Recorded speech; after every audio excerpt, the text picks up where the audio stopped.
여러분 노벨상 종류 다 아시죠? 그죠? 의학상 있죠? 그 생리의학상, 그다음에 화학상, 물리학상, 그다음 평화상 있죠? 노벨 문학상 있죠? 그리고 노벨 경제학상. 그래서 노벨상 종류가 6가지예요. 각 학문마다 과학마다 이렇게 노벨상을 수여하지 않습니까? 오늘 제가 말씀드리려고 싶은 것은, 만약에 여기에 신학 관련 신학 노벨상을 더한다면 어떤 것이 노벨상을 받을 것인가? 바로 오늘 히브리서예요. 히브리서의 이 예수 그리스도 멜기세덱 논증, 이것은 만약에 노벨상을 준다면 신학의 노벨상감 되기에 충분한 그런 내용입니다. 오늘 제 설교 제목이 예수 그리스도 제사장 되심의 멜기세덱 논증. 제가 지금까지 잡았던 설교 제목 가운데 가장 거창하고 가장 뭐랄까 무겁다고 할까, 좀 무겁습니까? 아주 뭐 어마어마하죠. 예, 뭐 예수 그리스도 제사장 되신 멜기세덱 논증 이렇게 제목 붙이면요, 이 정도 제목은요 신학 박사 학위 논문 수준의 제목이에요, 이게. 그래서 만약에 신학 부분에 노벨상 준다, 요 제목 써서 제목으로 하면은 노벨상에 히브리서가 이제 신학의 노벨상 그런 수준입니다. 그래서 오늘 제가 들려고 하는 이 설교는, 따라서 제가 한 절 한 절 자세하게 여러분에게 설명하고 해설하기보다는 이 히브리서 7장 전체의 내용이 어떤 논리로 풀려갔는가, 어떻게 풀어갔는가에 대해서만 제가 설명하고 말씀을 드리려고 합니다. 그래서 내용이 좀 복잡하기도 하기 때문에 여러분에게 오늘 처음으로 그 원고 다 올려놨고요. 그 다음에 PPT로 좀 같이 보시면서 이따가 제가 그 부분을 이렇게 눈으로 보실 수 있도록 그렇게 정리해 드리겠습니다. 자, 이제 서론적으로요, 우리가 히브리서 지금 읽고 있는 편지잖아요. 매주마다 말씀드린 거예요. 히브리서를 읽을 때 놓쳐서는 안 되는 것은 이 편지를 받는 사람이 누군가, 이게 가장 중요한 거예요. 특별히 오늘 히브리서 7장도 마찬가지예요. 이 7장의 목적이 바로 이 사람들에게 하는 편지잖아요. 여러분 아시다시피 이제 히브리서 수신자들은 자기네 과거의 유대교 신앙에서 떠나와서 이제 기독교로 교회로 왔잖아요. 왔는데 내가 잘했나? 잘못했나? 이거 하고 있는 거예요. 그래서 만약에 내가 유대교 전통에서 떠나서 기독교로 오기는 왔는데 이거 잘못한 것이라면 다시 유대교로 돌아가야 하는 거 아닌가? 라고 나름대로는, 자기들 나름대로는 굉장히 신앙적인 어떤 절박감, 신앙적인 어떤 고민, 딜레마, 여기에 빠져서 고민했던 그런 사람들이 지금 이 편지를 읽고 있고, 그 가운데 오늘 7장 이 부분을 읽고 있다는 거죠. 따라서 히브리서 기자가 히브리서를 계속 편지를 쓰면서 오늘 이 7장에 와서는 이렇게 지금 흔들리고 고민하는, 돌아가야 되나 말아야 되나 라고 아주 절박감을 가지고 있는 이 사람들을 좀 다독여 줄 필요가 있어요. 그리고 한편으로는 좀 설득해 줄 필요가 있겠죠. 그래서 이제 쭉 설명을 한 겁니다. 몇 가지를 이제 서론적으로 이야기했는데, 첫 번째 이야기는 뭐냐니까 1장부터 계속해서 하는 포인트가 있었죠. 예수님의 우월성, 즉 기독교 신앙의 핵심이신 예수님이라는 분이 도대체 어떤 존재이신가에 대해서 매 장마다 언급을 하고 있어요. 두 번째는, 그런데 이 예수님이 왜 유대교 전통 신앙의 그 율법을 뛰어넘는 전혀 새로운 차원의 신앙인지 종교인지, 그것을 또 이제 설명하고 있죠. 자, 그 다음에, 그런데 그렇다고 해서 곧바로 강요하지 않아요. 절대로 억지로 주장하지 않아요. 강요하지 않아요. 반면에 히브리서를 보면은 역사적인 사실을 언급을 해요. 그래서 역사적인 사실을 통해서 그것을 논리적으로 논증을 해 갑니다. 두 번째는. 그리고 그러면서 다시 사실을 확인해 줘요. 이렇게 여러 가지 방법을 통해서 설명하면서 지금 이 편지를 읽고 있는 사람들의 혼란스러운 생각들을 차근차근하게 정리해 주려고 하는 것. 그것이 오늘 우리가 읽고 있는 7장의 목적입니다. 그러기 위해서 이제 6장 끝에서 그리고 7장에서 가져온 도구라고 할 수 있는데, 도구가 바로 멜기세덱이라고 하는 구약 성경의 인물이에요. 자, 이제 멜기세덱을 이야기하려고 하는데, 멜기세덱을 이야기하면서 이 유대인들을 설득하기 위해서는 멜기세덱이 누구를 뛰어넘어야 돼요. 누구냐니까 아브라함이에요. 유대인들은 그냥 입만 열면 우리 조상 아브라함이에요. 최고예요. 그 자부심이고 자랑거리예요. 그런데 이제 이 아브라함을 뛰어넘는 존재가 멜기세덱이라는 언급을 하는 거죠. 그것이 오늘 7절 보면 그런 말을 하죠. 높은 사람과 낮은 사람이라는 용어를 써요. 7절에서 높은 사람이 낮은 사람을 축복한다 그러죠.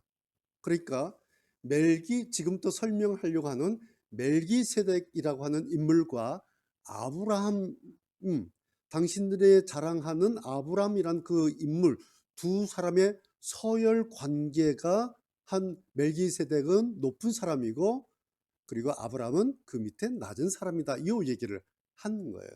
그러면서 첫 번째로 이 멜기세덱이 어떤 분인지, 어떤 신분을 가지고 있는 사람인지를 쭉 나열을 합니다. 그것이 이제 여러분 보시죠. PT 한번 보여주시죠. 1절에 여러분 보시면 멜기세덱은 지극히 높으신 하나님의 제사장이었다라고 이야기를 하죠. 두 번째는 유대인들 다 알고 있어요. 전쟁에 이제 돌아온 아브라함을 만나서 축복을 해주죠. 그러니까 아브라함이 감사해서 전리품 가운데 10분의 1을 구분해서 감사합니다라고 드립니다. 왜냐니까 왜 그러겠어요? 멜기세덱이 자기 아브라함보다 높은 분이라는 것을 인정하고, 그래서 감사함으로 10분의 1을 전리품을 드렸다라는 거죠. 이것이 이제 구약의 역사적 사실인 것을 다시 가져오서 기억시키는 거죠. 자, 세 번째는 멜기세덱이라는 분은 정의의 왕이고, 거기 예루살렘이죠. 평화의 왕이다. 그러니까 멜기세덱이란 존재의 그 개념이 뭐냐니까 정의와 평화다. 그런데 네 번째, 그런데 이 멜기세덱은 도대체 아버지가 누군지 어머니가 누구든지 아무런 기록이 없어요. 그래서 아무도 몰라요. 그의 어머니 아버지가 누군지, 또 어디 출신인지, 고향이 어딘지 아무도 몰라요. 언제 태어났는지 언제 죽었는지 알지 못해요. 다만 알고 있는 것은 그는 마치 하나님의 아들같이 영원한 제사장으로 있는 자다라는 사실이라는 거예요. 다섯 번째는, 자, 이제 멜기세덱이 제사장인데, 제사장 하면 레위 지파 사람이죠. 그런데 멜기세덱은 레위 지파 사람도 아니다라는 거예요. 그러면서 이 한 5가지 정도로 멜기세덱이 어떤 인물인지를 정리를 이렇게 해준 거죠. 여기까지가 멜기세덱의 존재, 신분에 관한 설명이에요. 자, 두 번째, 이제 그 다음은, 자, 그렇다면 멜기세덱을 제사장이라고 했는데, 멜기세덱이 제사장으로서는 어떤 사람인가에 대해서 두 번째 설명을 합니다. 자, 첫 번째는 이거예요. 모든 제사장들은 다 사람이니까 결국에는 죽게 될 인간이다라는 거죠. 그런데 멜기세덱은 영원히 살아 있습니다. 그리고 성경이 그것을 증언하고 있습니다. 라고 이야기를 합니다. 두 번째, 멜기세덱은 아브라함보다 먼저, 그리고 레위 지파 사람들보다 먼저 존재했던 사람이다 라는 얘기를 하죠. 세 번째, 자, 일반 모든 제사장은 레위 지파의 아론의 계통을 통해서 율법을 받는 거죠. 그런데 그것으로는, 그 율법으로는 영적으로 완전해질 수가 없다라는 거죠. 따라서 영적으로 완전한 멜기세덱의 전통을 따른 그런 제사장이 이제 필요하다는 거죠. 왜? 아론의 계통, 그 율법을 가지고 있는 그것으로 직분을 감당한 제사장은 영적으로 완전해질 수 없기 때문에 완전하기 위해서는 영원한 완전한 멜기세덱의 전통을 따른 제사장이 이제 필요했다라는 거죠. 여기까지 이제 11절까지 이렇게 설명 쭉 해놓고요. 그 다음 7장의 본론을 탁 꺼내 들어요. 그것이 여러분 성경 보세요. 13절이에요. 13절. 7장 본론이 13절이에요. 뭐냐니까 우리는 지금 그리스도에 대해서 말하고 있습니다. 앞에서는 멜기스덱에 대해서 쭉 설명하잖아요. 그러면서 뭐 아브람도 이야기하고 아론도 나오고 있는데 13절 딱 가서는 자, 사실은 우리가 지금 이야기하려고 하는 것은 제가 여러분에게 편지하고 있는 목적은 그리스도에 대해서 말하기 위한 겁니다. 라고 13절에 딱 이야기를 해요. 그러니까 뭐예요? 지금까지 12절까지는 단지 서론입니다. 라는 이야기죠. 여기까지 이제 왔어요. 자, 그러니까 이거예요.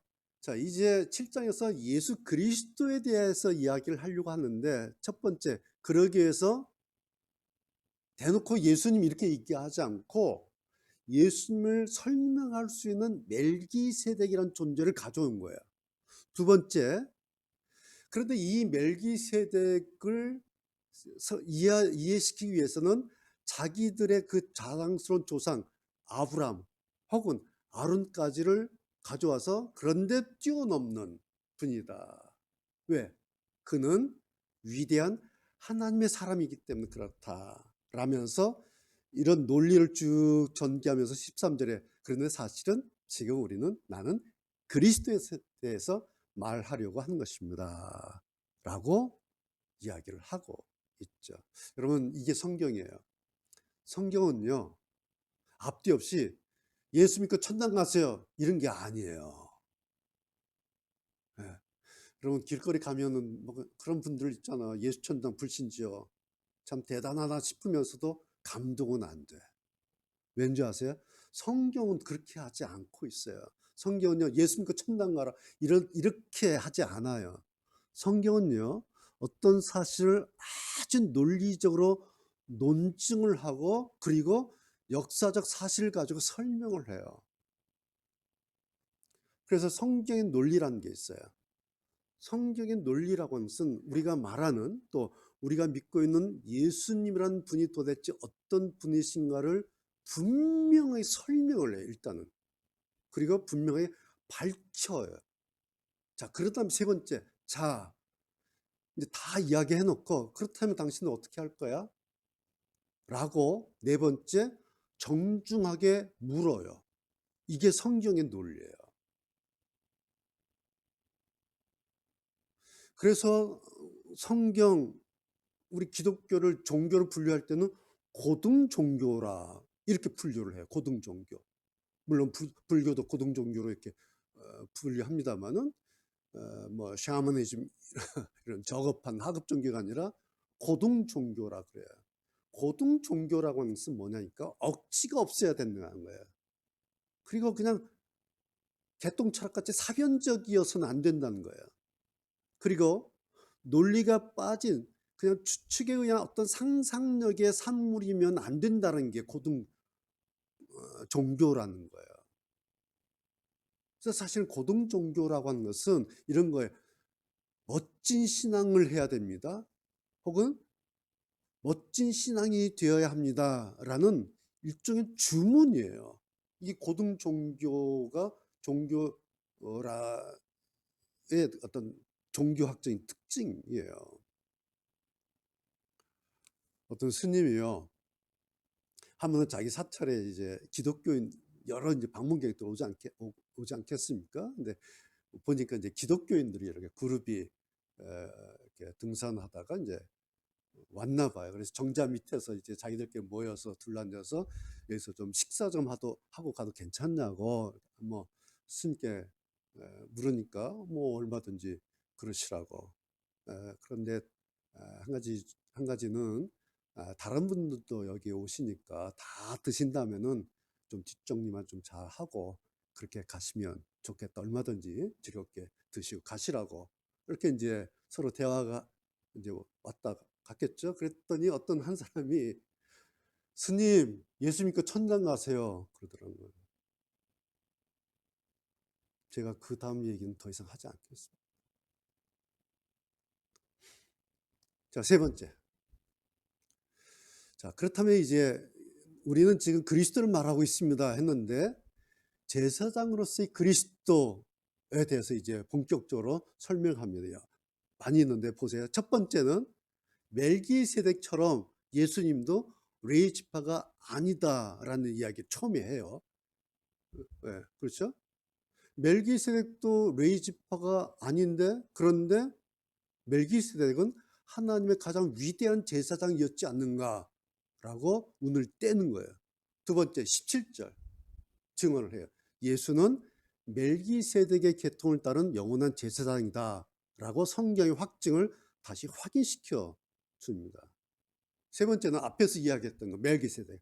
멜기세덱은 부모도 모르고 고향도 모르고 언제 태어났는지 언제 죽었는지 아무도 모르지만 그런 한 가지 분명한 것은 그는 마치 하나님의 아들같이 영원한 제사장이었던 것처럼 예수 그리스도 그분도 인간의 어떤 법칙이나 규칙에 따라서 제사장이 되신 것이 아니라 영원한 생명의 능력으로 제사장이 되셨습니다. 라고 이야기할 때에 앞에 멜기세덱을 이야기했기 때문에 이렇게 연결되는 거예요. 아, 멜기세덱이 그랬던 것처럼 예수님도 그러셨구나. 영원한 생명의 능력으로 제사장이 되신 분이구나. 레위 지파가 아닌데 율법을 통한 제사장이 아니구나 라고 이해하기 위해서 멜기세덱의 설은 있었던 거예요. 네 번째는 뭐냐니까 21절이에요. 이렇게 멜기세덱을 지극히 높으신 하나님께서 세우신 것처럼 예수 그리스도께서 제사장이 되신 것도 똑같은 원리입니다. 그것이 21절이에요. 그러나 그리스도는 하나님의 맹세로 제사장이 되셨습니다. 하나님께서는 예수를 영원한 제사장이라고 약속하셨다라고 성경을 가져와서 확인을 시켜줍니다. 이거 역사적 사실을 가지고 문헌을 가지고 확인을 시켜준 거예요. 논문으로 말하면 풋노트에 이게. 정확한 문헌을 가진 풋노트를 가지고 이야기를 하는 겁니다. 다섯 번째.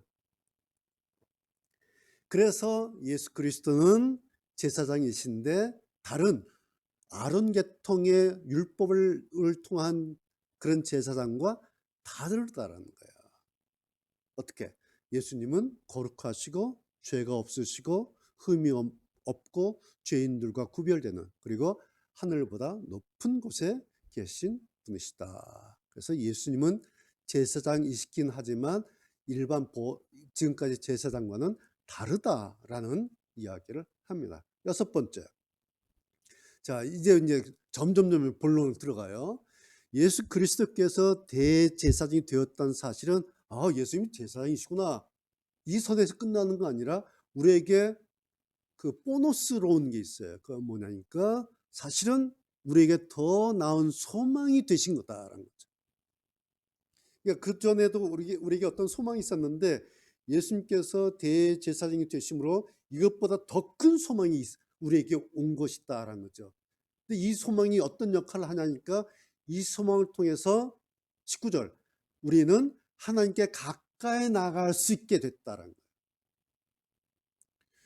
율법도 소망이었는데 이거 움직이지 못해 나가지 못하고 있어요. 근데 예수님께서 대제사장이 되심으로 더 나은 소망이 된 거예요. 근데 이 더 소망이 생기니까 확 열려버린 거예요. 어떻게?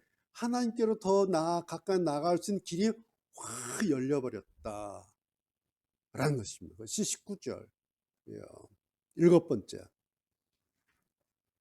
자, 열렸는데 단지 그냥 열린 게 아니라 예수님께서 하나님과 우리 사이에 그의 백성 사이에 보증이 되셨다는 거예요. 그렇죠? 22절에 더 좋은 약속의 보증이 되심으로 이제 우리는 당당하게 하나님 앞으로 하나님 보좌 앞으로 나아갈 수 있는 존재가 되었습니다. 라고 지금 이 유대인들에게 계속해서 설명하는 거예요. 그러니까 유대인들 머릿속에 그림이 논리적으로 하나하나 이렇게 돼요. 여러분들 지금 논리적으로 그림이 확장되어 가야 돼요. 이게 지금 히브리서가 이렇게 되어 있어요. 그림이 점점 확장되어 가고 있어요.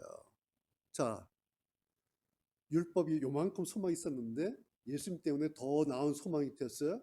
그리고 이제 하나님께로 갈 수 있는 길이 열렸어요. 근데 보니까 예수님께서 보증을 쓰신 거예요. 그러니까 예수님 보증만 받은 사람은 그냥 가는 거예요. 가는데 어디로 가는가 그냥 허공으로 가는 게 아니라 24절, 25절 보면 여덟 번째, 예수님은 영원히 살아계시기 때문에 자기를 통해서 하나님께로 나오는 자들을 완전하게 구원하실 수 있다. 완전하게 받아주실 수가 있다라는 거예요.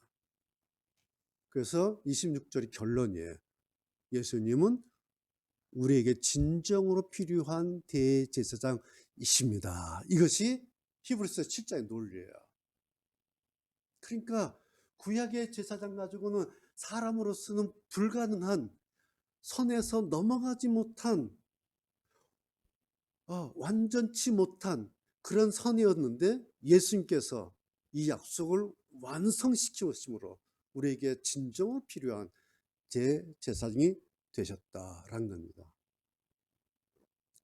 자, 지금까지 여러분 이제 그림이 이렇게 좀 그려집니까? 잘 안 그려져요. 그래서 제가 대신 여러분을 위해서 그림을 하나 그렸어요. 지금까지 말씀을 정리한 게 이거예요.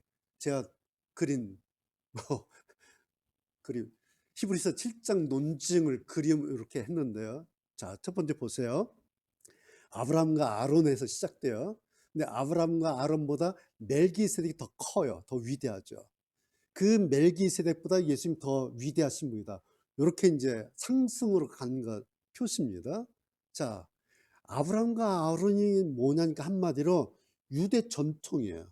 그리고 율법이에요. 그리고 유대인들이 금과 옥조를 가지고 있는 자기들의 그 보물이에요. 그런데 보세요. 그 유대 전통과 율법보다 멜기세덱은 더 높아요. 높은 사람, 왕이고, 그 다음에 영원히 살아있는 존재라는 새로운 개념을 준 존재예요. 멜기세덱. 그리고 마지막 방점을 찍은 것이 예수님, 영원한 생명의 복음으로 방점을 찍은 거예요. 그러니까 아브라함부터 역사적으로 봐도 아브라함부터 멜기세덱으로 예수님으로 시대적으로 상승되어 가면서 확장되어 가면서 불안졌던 한계에서 완성으로, 소망으로, 더 큰 완성으로 점점점 나아가는, 이것이 이제 7장이에요. 이제 우리는 여러분 이렇게 제가 정리해서 보여드리는데, 우리보다 지금 이 편지를 읽는 사람은요, 실력자들이에요. 정통한 사람들이에요. 우리는 이렇게 해야 그렇구나 하는데, 이 사람들이 그냥 쭉 읽어보면요, 어렸을 때부터 이걸 들었기 때문에, 그런데 들었던 선이 있잖아요. 근데 그 선에서 이제 멜기세덱 예수님 하면 이 그림이 머릿속에 쫙 그려져요.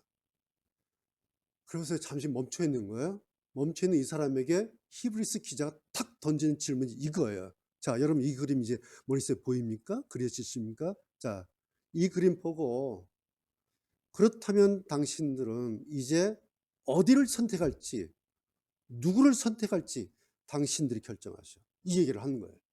이 편지를 통해서.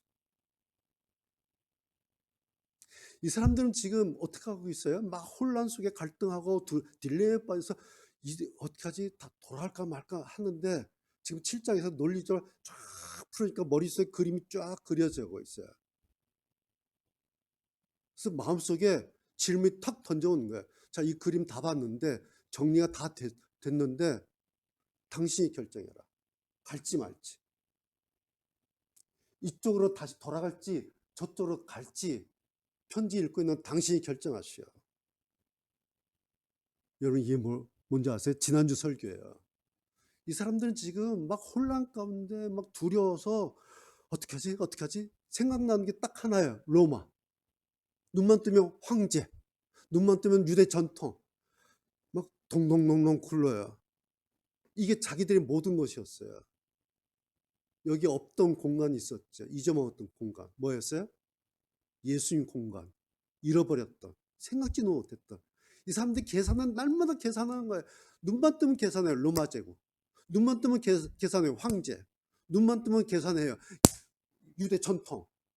아이고 어떻게 하지? 갈까 말까 갈까 말까 갈까 말까. 그러면서 새로 생긴 자기들 공간 놓친 거 있는 거예요. 이 공간을 다시 서비스해 주는 거예요. 당신들에게 예수님 공간이 있습니다. 이 예수님 공간이 당신 안에 당신 밖에 있습니다. 지난주 말씀 기억납니까? 볼지어다 내가 문 밖에 서서 두드리노니 누구든지 내 음성을 듣고 문을 열면 내가 그에게로 들어가 그로 먹고 그는 나로 더불어 먹으리라. 그죠? 내 밖에 예수님 공간이 있었구나. PT 한번 보여줄래요? 그 다음 거. 네. 내 밖에 예수님이 공간이 있었구나. 그 예수께서 나를 두드리시는구나. 잊고 살았어요. 혹은 내 안에, 너희가 내 안에 거하고 내 말이 너희 안에 거하면 무엇이든지 원하는 대로 구하라. 그리하면 이루리야. 내 안에 공간에 예수님 계셨구나. 예수님 공간이 있었구나라는 것을 히브리서 기자가 다시 알려주는 거예요.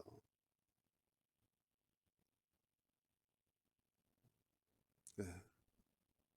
지난주 말씀드린 것처럼 6장에서 말씀드렸던 것처럼 예수 믿고 나서 그들의 인생에 그들의 삶의 현장에 예수님 공간이라는 게 생겼어요. 여러분이나 저나 마찬가지예요. 우리가 예수 믿기 전에 없던 공간이에요. 몰랐던 공간이에요. 그런데 뭐 모태부터든 아니면 어렸을 때부터든 청년이었든 뭐 40대든 언제든 관계없어요. 예수 믿고 나면 예수님을 구주 영접하면 그 다음에 내 인생에 내 삶의 현장에 예수님 공간이라는 게 생겨요. 바로 이것을 이 지점을 다시 일깨워준 겁니다. 이것이 히브리서 7장의 오늘 이 말씀 예수님의 제사장 되심이에요. 7장은요 예수 믿으면 복 받습니다 아니에요. 이런 말 안 해요. 히브리서에서는요 예수 이퀄 복이다 이런 얘기 안 해요. 예수는 제사장이시다. 대제사장이시다. 이 말씀 하고 있어요. 결론은 뭐예요? 예수는 우리의 대제사장이신데 이 신앙이 당신에게 있는가? 이걸 묻고 있는 거예요. 이게 7장이에요. 예. 이거를 논증을 해낸 거예요. 그래서 제가 볼 때는 히브리서 7장의 이 멜기세덱 논증은 노벨 신학상감이에요.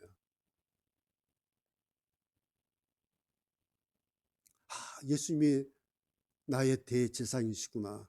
이 신앙 나에게 있는지 없는지. 만약에 이 신앙을 가진 사람은 히브리서 7장이 완전히 해결된 사람이에요.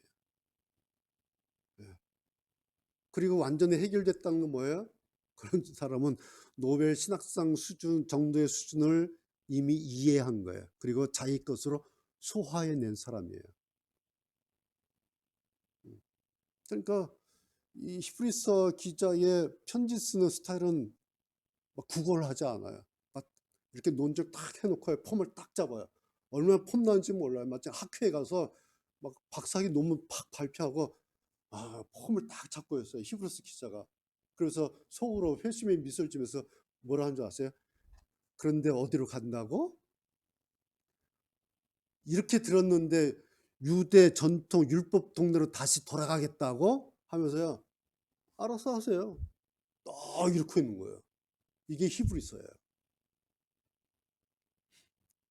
자, 이제 결론 냈는데요. 오늘 7장 읽었는데요. 7장의 결론은 어디에 있냐니까 8장에 있어요. 이게 편지예요. 편지는 뭐냐니까 끝까지 다 읽어야 돼요. 뭐죠? PS. PS가 가장 중요해요. 결론은 편지의 결론은 맨 끝으로 했는데 8장 여러분 성경 보세요. 8장 1절 보세요. 7장의 결론 1절, 2절이 어떻게 나와 있는지 제가 읽을게요. 지금까지 우리가 말한 것은 요점을 자 이제 7장, 6장, 7장 요점을 내는데 결론이 이겁니다라고 얘기하는데 뭐냐니까 하늘에 계신 하나님의 오른쪽에 앉아 계신 대제사장이 우리와 함께 있다는 것입니다. 2절.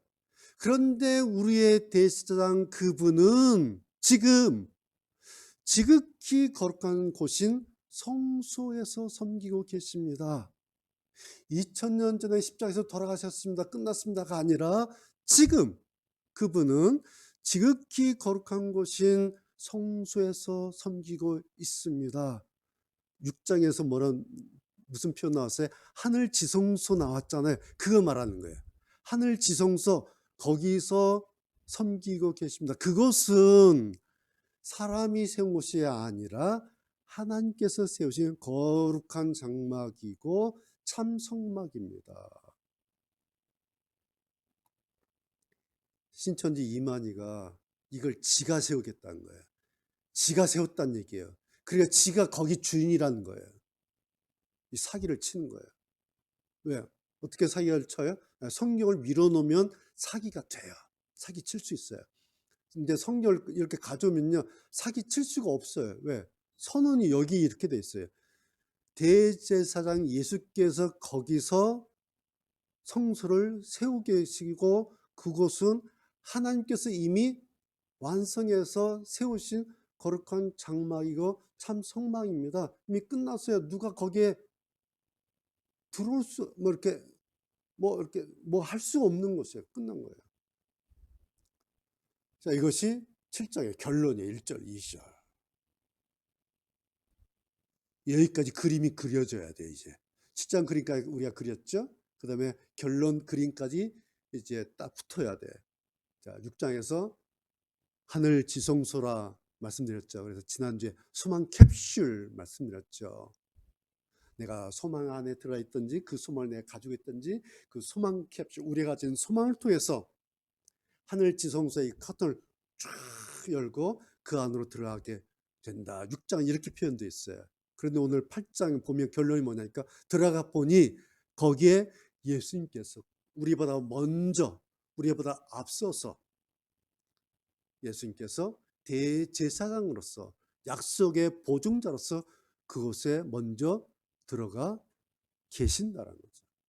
그분이 우리 영원한 대제사장인 예수 그리스도시다. 자, 이제 마지막 결론 그림 봅시다. 이거 보면 이제 오늘 7장, 8장 결론 다 끝나요. 자, 이 사람들은 유대인들은 지금 편지받고 있는 유대인들은 죽으나 사나 조상 아브라함을 추억하고 있어요. 자, 추억이라고 하는 게 뭐예요? 제가 늘 말씀드리죠. 이건 과거의 공간이에요. 과거예요. 그런데 과거는 뭐냐니까 죽어서 끝나는 지나간 과거예요. 이 사람들은요, 지나서 끝난 과거의 공간, 그 아브라함 추억을 하면서 살고 있었던, 그걸 즐겼던 사람들인데 예수 믿고 이제 교회로 들어왔잖아요. 그래서 멜기세덱이라는 인물을, 제사장을 다시 이들에게 상기시켰잖아요. 그래서 포인트가 뭐냐니까 멜기세덱은 죽지 않은 영원한 존재입니다. 영원한 존재라는 개념을 이들에게 다시 환기시켜요. 왜냐니까 이 사람들은 나는 지금 로마 제국한테 맞아 죽으면 끝나 오늘. 왜? 자기 조상 다 죽어 끝났잖아요. 아브라함도 죽어 끝났고 제사장도 죽어 끝났고 우리도 여기서 로마 제국에 핍박받아서 투옥돼서 죽으면 끝나지. 어떻게 하지? 어떻게 하지? 이러고 있는 사람들에게 다시 멜기세덱을 상기시켜 줬지 않습니까? 멜기세덱은 영원성을 존재해요. 왜? 예수님에게로 시선을 돌리도록. 그러니까 예수님이란 분은 지금 여기로부터 마지막 거기까지로 열려있는 공간이다. 그러니까 이 사람들은 과거를 보면서 어떻게 하지? 어떻게 죽을 것 같았는데 오늘 여기서 열려있는 예수님의 공간을 보면서 있구나. 있구나. 이 그림이 7장에서 그리고 8장 결론 부분에 이렇게 이어지는 하나의 그림이에요. 또 묻겠죠? 당신들 어떻게 할 것입니까? 자, 이 편지를 읽고 있는 여러분 어떻게 하겠습니까? 지나간 과거의 그 자리로 다시 되돌아갈 것이냐? 아니면 예수님 소망을 가지고 영원한 생명의 자리를 내다보고 그렇게 살 것인가? 그렇다고 해서 뭐 갑자기 여기가 무슨 뭐 비단길 되는 거 아니죠. 여전히 핍박이 있어요. 여전히 혼란이 있어요. 그럼에도 불구하고 다른 게 생겼어요. 바라볼 곳이 생긴 거예요. 당신들 인생의 방향을, 삶의 방향을 어떻게 할 것인가? 당신이 결정하시오. 당신들이 이제 결정하시오. 그리고 히브리서 7장 편지 여기까지 딱 끝내요. 이것이 오늘 제가 말씀드린 히브리서 7장의 예수 그리스도 제사장 멜기세덱 논증이에요. 오늘 말씀은 여기까지입니다. 찬송가